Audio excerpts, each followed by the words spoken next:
Hi, my name is Marianela Rosero Talla.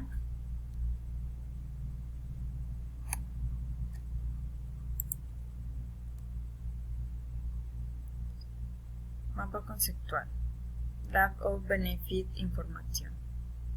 Not fully everything the requirements.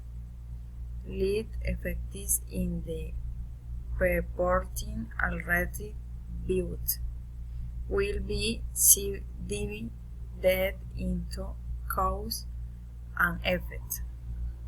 Like participation property not having the money.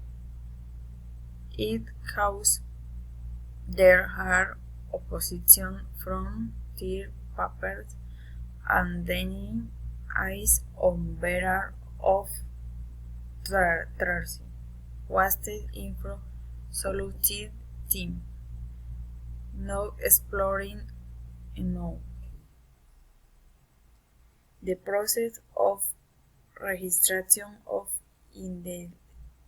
intellectual property in Colombia lasts approximately 8 y 10 months on teams information.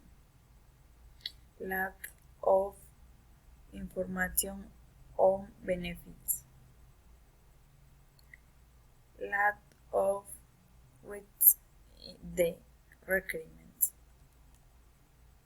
Recommendations. Research and devolution do not always lead to the creation of valuable technology precisely for this reason.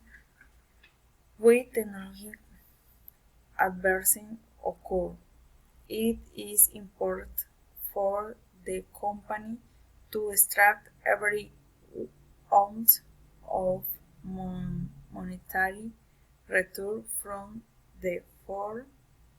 It is necessary to identify and explore it and the application of the technology in question.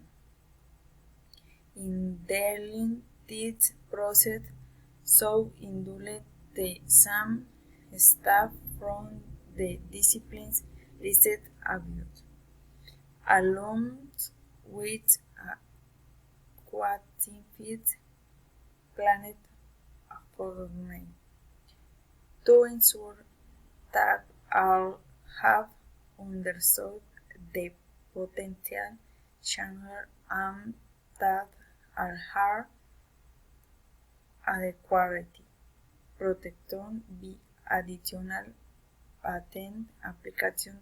The company